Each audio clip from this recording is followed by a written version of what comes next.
नमस्कार दोस्तों, मैं डॉक्टर साक्षी सिंगला। तो पहले दो वीडियोस के गैस्ट्राइटिस में हमने देखा कि गैस्ट्राइटिस क्या होता है, उसके क्या सिम्टम्स हैं, उसके क्या कॉजेज़ हैं और गैस्ट्राइटिस जो पेन है वो कौन सी लोकेशन में होता है। तो अगर आपने मेरी पहली दो वीडियोस नहीं देखी तो उसको ज़रूर चेकआउट करना, मैं लिंक डिस्क्रिप्शन में मेंशन कर दूँगी।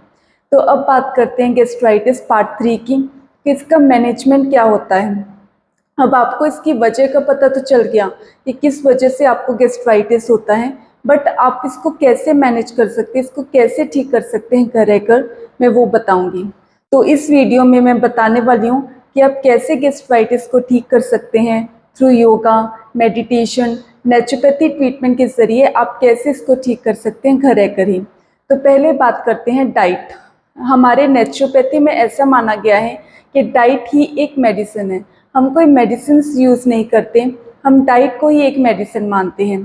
तो डाइट में आपको क्या क्या इंक्लूड करने चाहिए मैं आपको वो बताऊंगी। तो पहला है एंटी इन्फ्लामेटरी डाइट। आपको एंटी इन्फ्लामेटरी डाइट इंक्लूड करनी चाहिए। एंटी इन्फ्लामेटरी का मतलब कि आपके बॉडी के अंदर जो सूजन है, जो गैस्ट्राइटिस की प्रॉब्लम है, जो लाइनिंग के ऊपर सूजन है, वो कम हो जाए, तो इसको हम एंटी इन्फ्लामेटरी डाइट कहते हैं। यानी कि ऐसा भोजन खाना जिससे आपकी जो सूजन है, आपकी जो स्वेलिंग है वो कम हो जाए। तो उसमें क्या इंक्लूड होते हैं? उसमें स्प्राउट्स इंक्लूड होते हैं, उसमें ब्रोकोली इंक्लूड होती है, उसमें कच्चा भोजन। अगर आप कच्चा भोजन खाएंगे तो आपके पेट के अंदर जो सूजन है वो बिल्कुल ही ख़त्म हो जाएगी। कच्चा भोजन जो होता है वो एंटी इन्फ्लेमेटरी डाइट हम उसे बोलते हैं, वो पेट की सूजन को कम करने के लिए ही होता है।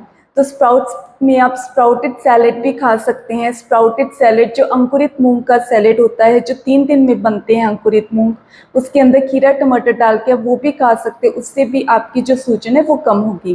तो ये थी एंटी इन्फ्लामेटरी डाइट। सेकेंड है ग्रीन टी विद हनी। मतलब कि ग्रीन टी जो है वो डाइजेशन में बहुत ज़्यादा हेल्प करती है। वो आपके शरीर के अंदर ठंडक प्रोवाइड करती है, आपके शरीर को ठंडक प्रोवाइड करती है, जिस वजह से आपकी जो इन्फ्लामेशन है, जो सूजन है, वो बहुत जल्दी कम हो जाती है। तो ग्रीन टी आपको दिन में 3 से 4 बार पीना ही पीना है। ग्रीन टी में आप हनी भी ऐड कर सकते हैं, शहद ऐड करेंगे तो और ज़्यादा बेनिफिशियल है और ज़्यादा फ़ायदेमंद है। तो आप ग्रीन टी विद हनी दिन में 3 से 4 बार पिए और आपकी जो गैस्ट्राइटिस की प्रॉब्लम है वो एकदम ठीक हो जाएगी। फिर थर्ड है स्मॉलर मील्स। आप क्या करते हैं कि कुछ लोगों को आदत होती है कि लार्जर मील्स खाने की, एक बार में पूरा भर के खाने की। तो जब आप करते हैं कि एक बार में पूरा भर के खा जाते हैं, एक तो आपका पेट बहुत भारी भारी आपको लगता है और ऊपर से आपको डाइजेशन की प्रॉब्लम होती है। आपको लगता है कि पेट जो जो खाना आप खा रहे हैं वो पचा नहीं है।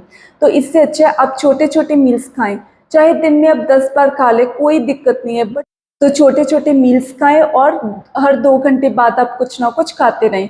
छोटे मील्स कैसे कि जैसे 2 चपाती खा ली, 1 कटोरी सब्जी खा ली, फिर छाछ पी ली, फिर सैलेड खा लिया, तो ये हो गया छोटे छोटे मील्स। तो छोटे छोटे मील्स आपको पूरे दिन भर में इंक्लूड करने चाहिए।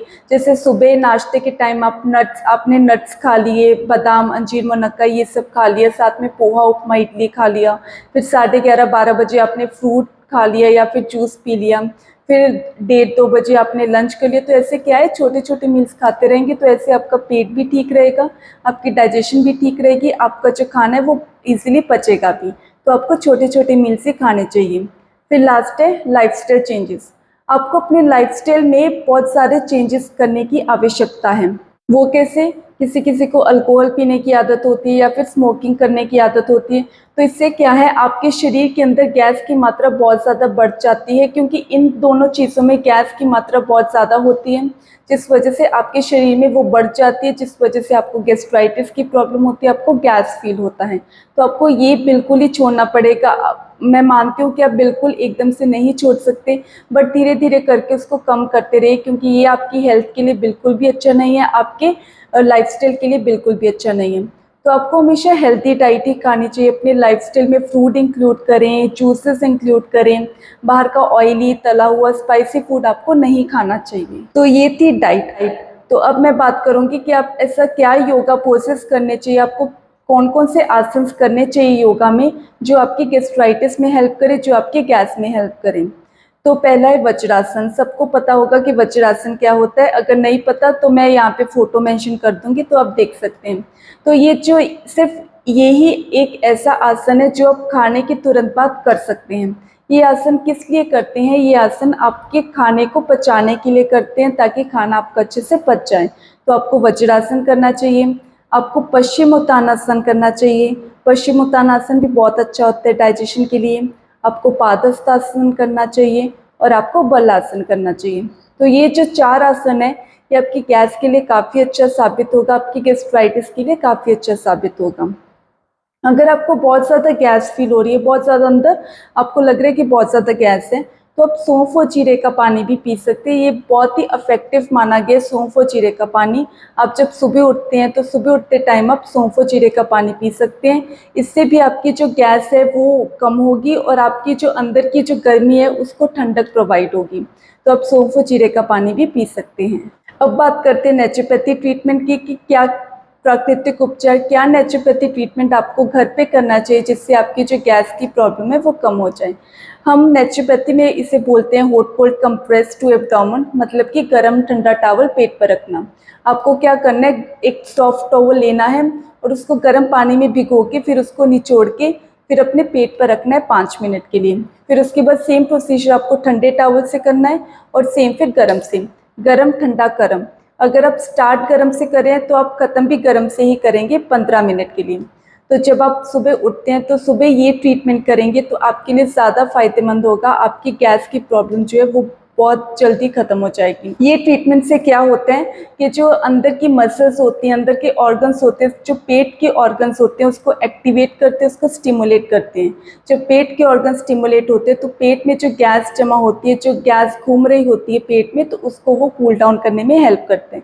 ये बहुत ही इफेक्टिव ट्रीटमेंट, आपको एक बार घर पे ज़रूर ट्राई करना चाहिए।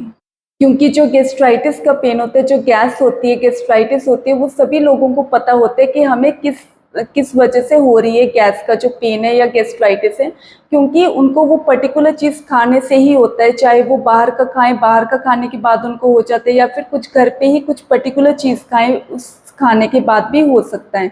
तो उनको सभी लोगों को ये पता होता है कि उनको जो है वो गैस का दर्द किस वजह से हो रहा है।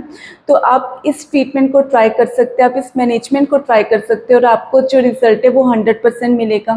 जैसा मैंने बोला, अगर आप एग्जैक्ट करेंगे तो आपको जो गैस्ट्राइटिस की प्रॉब्लम है आपकी वो घर रहकर ही ठीक हो जाएगी। तो ये था मैनेजमेंट कि कैसे आप अपनी गैस की प्रॉब्लम को ठीक कर सकते हैं। तो अगर आपको मेरी वीडियो अच्छी लगी हो तो इसको लाइक एंड शेयर ज़रूर करना, और अगर आप मेरे चैनल पे नए हैं तो इसको सब्सक्राइब ज़रूर करना। और हाँ, कमेंट में ज़रूर लिखना कि आपको नेक्स्ट वीडियो कौन से टॉपिक पे चाहिए। धन्यवाद।